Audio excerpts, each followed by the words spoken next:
Miremos la historia reciente, ¿sí? No olvidemos a este famoso personaje, Donald Trump, ¿sí? Expresidente de Estados Unidos.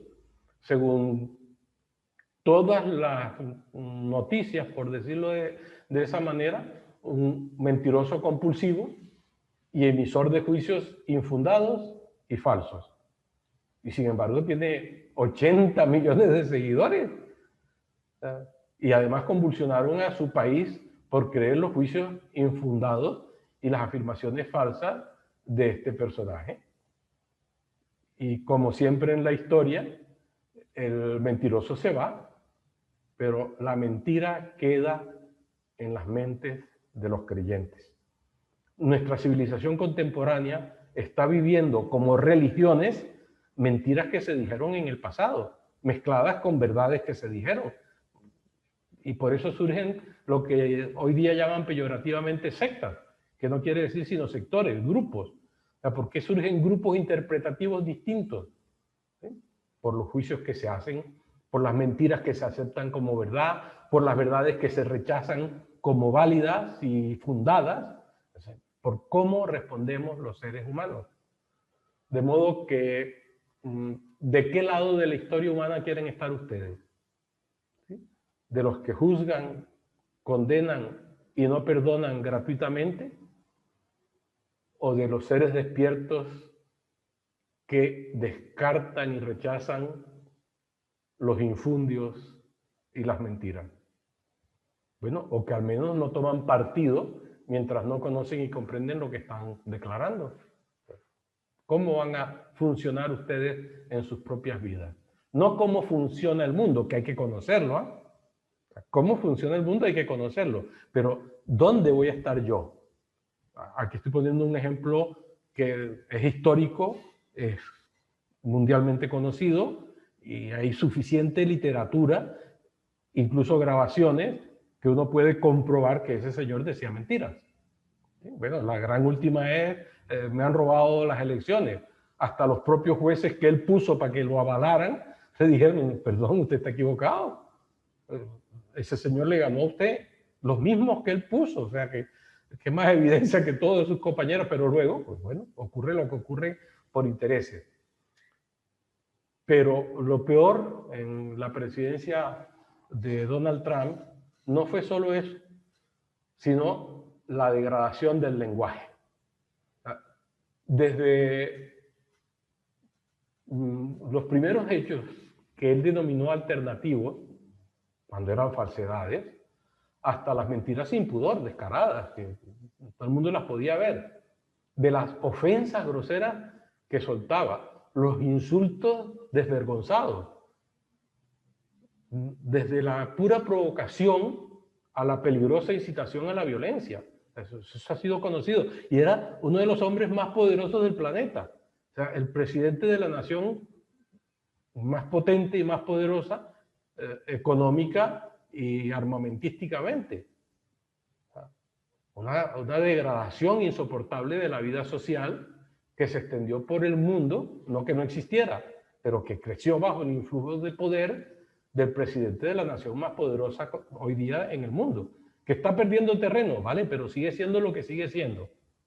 Tenemos que aceptar, digamos, Estados Unidos es la Roma de nuestra época, ¿sí? De la época del Imperio Romano. Es la España de cuando España dominaba el mundo, o de la Inglaterra que dominó el planeta, o de Gengis Khan en su época. ¿Sí? Cada época ha tenido una persona o una comunidad, una nación poderosa. Nosotros vivimos bajo ese influjo del poder norteamericano. Y bueno, allí decidieron elegir un nuevo presidente, Joe Biden, ¿sí? Que hizo un buen discurso de investidura. No me digáis que las cosas no pueden cambiar. Nunca más debemos aprender a odiar. Es decir, son palabras que sirven de ejemplo, ¿sí? Es decir, es como una especie de frases redentoras sobre la ética. Podemos cambiar y no debemos odiar. Nada, son palabras que se las lleva el viento, no va a vivir así. Vale, genial. Él miente, es mi juicio. Él miente, no va a vivir así. Pero ¿qué voy a hacer yo? Si a los dos los considero mentirosos, por lo menos uno no es vulgar. Vale, pues, bueno, prefiero el mentiroso no vulgar. Pero no me voy con ninguno de los dos porque mienten. Yo no voy a mentir. ¿Sí ves? Reflexiones personales. ¿Qué voy a hacer yo?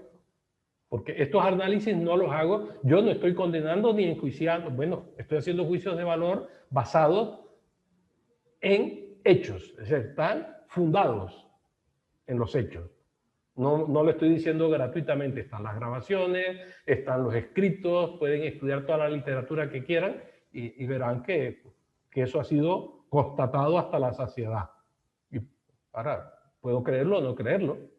La Tierra es plana, la Tierra es el centro del universo, Dios solo hizo seres humanos aquí en este planeta. Yo puedo creer lo que me parezca. Pero ¿está eso fundado o es infundado? Pues aquí hay un ejemplo de cosas fundadas y fundadas. Entonces, yo lo que reflexiono de esto es que Biden, como comentaron algunos, hizo un giro considerado espiritual, porque él es un católico practicante, y ha pedido a sus conciudadanos eso de no odiar, que era lo contrario de lo que se estaba predicando antes desde el mismo puesto. Y Estados Unidos pues tiene un largo camino por delante, ¿sí? Pero digamos que ese ha sido un primer paso importante.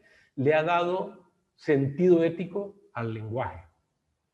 Yo como gnóstico, como estudiante de la ontología del lenguaje, valoro ese hecho. O sea, entre una persona que degrada el lenguaje y una persona que le da sentido ético al lenguaje, pienso, en el principio era el verbo era con Dios, el verbo era Dios. O sea, el verbo es un valor sagrado, es un valor espiritual. ¿A quién le acepto mejor lo que dice con el verbo? ¿Sí?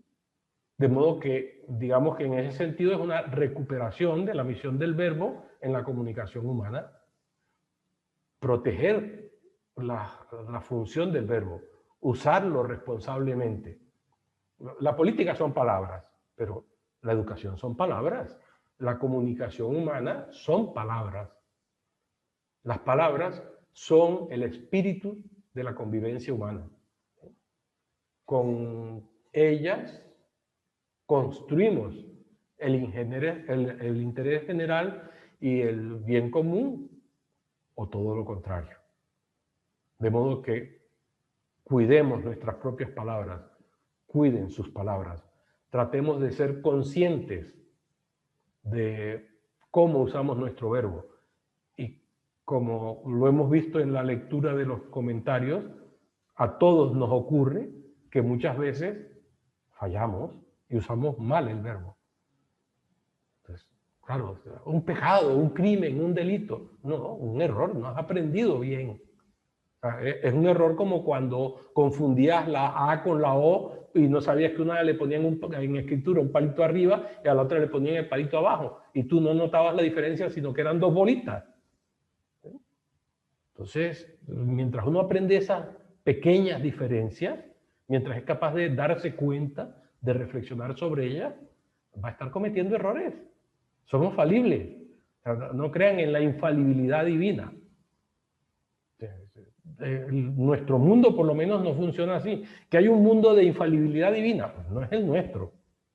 De modo que el nuestro no funciona así, ¿no? Las leyes de la creación, conforme se explican en el gnosticismo nuestro, pues muestran claramente que nosotros estamos en un mundo que, según dice la ley del 7, tiene al menos unas 46 leyes, creo, no, 49, disculpen, ahora sí sería 49. ¿Sí? O sea, va multiplicándose por la ley del 7. ¿Sí? No, ahora mismo no tengo presente el 40 y cuantos porque no voy a hacer la multiplicación. Pero bueno, debemos entender eso, que si hay un mundo que tiene X número de leyes, hay otro mundo que tiene menos leyes. Entonces no funcionan igual. De modo que probablemente hay un universo donde existan seres que son infalibles. En nuestro planeta eso se le atribuye a eso que llamamos Dios. De modo que si Dios es infalible, eso no me hace infalible a mí. Pero ¿qué ha ocurrido? Que hay gente que han montado una doctrina que dice que son representantes de Dios, el representante de Dios en la tierra es infalible. De modo que la gente cree que puede haber personas infalibles. O sea, un don de Dios, o sea, de un mundo de otras leyes, se le atribuye como válido donde las cosas juegan de otra manera. Y eso, por eso digo yo que en muchas tradiciones tenidas por venerables existen mentiras, o sea, que han sido formuladas en algún momento histórico, que no nacen con las formulaciones. Jesús de Nazaret nunca dijo que él era infalible. Y resulta que es Dios encarnado según esas mismas tradiciones. De modo que reflexionemos qué cosas son válidas dentro de una tradición y qué cosas no parecen tan válidas. Y eso es lo que las autoridades de las tradiciones no quieren aceptar.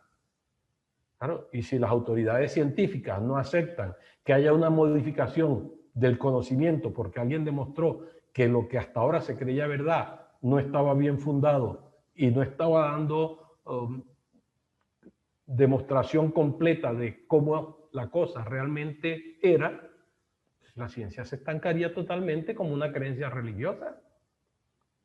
Pero las religiones han ido pasando y cambiando con los siglos, modificándose, y hay muchas propuestas. Hoy día hay muchísimas propuestas, como siempre ha habido, de tipo religioso. Lo que pasa es que sabemos juzgar. De modo que reflexionemos.